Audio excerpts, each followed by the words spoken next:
Ha? Pakinggan nyo to. Ito ay pinamagatang buhay na manok.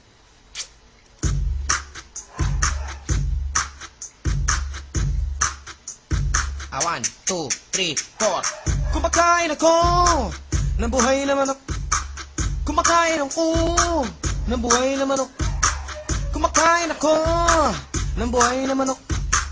Kumakain ako ng buhay na manok.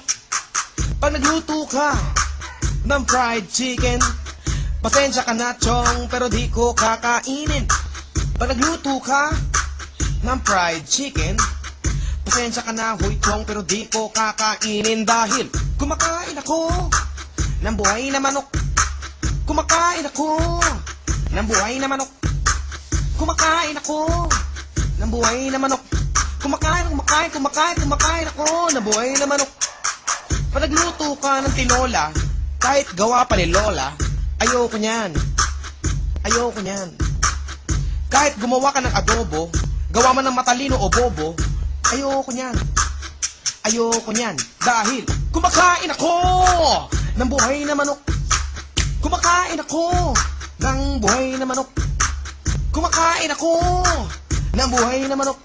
Kumakain ako ng buhay na manok. Yeah, when I say chicken, you say alive. Chicken alive, chicken alive. When I say chicken, you say alive. Chicken alive, chicken alive. When I say chicken, you say alive. Chicken alive, chicken alive. When I say chicken, chicken alive. Chicken alive, chicken alive. Yo, magluto ka.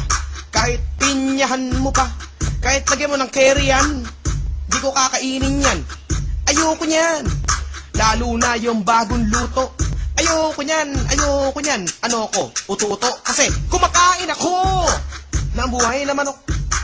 Kumakain ako ng buhay na manok. Kumakain ako ng buhay na manok. Kumakain ako ng buhay na manok. Kaya, kung meron ka dyan fried chicken, hindi ko yan kakainin. Kung meron kang chicken adobo, ayoko kumain yan, gago.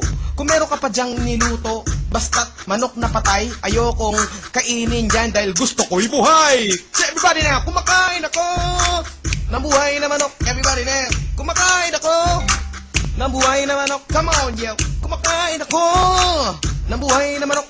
Kumakain ako ng buhay na manok. Yo, when I say chicken, you say alive. Chicken alive, chicken alive. When I say chicken, you say alive. Chicken alive, chicken alive. When I say chicken, chicken alive. Okay na po ba yung kanta ko? Tanggapin nyo na po ako. Kaya ko pong gumawa ng mga 10 ganon. Buhay na manok sa isang album. Maraming salamat po at ganito na lang.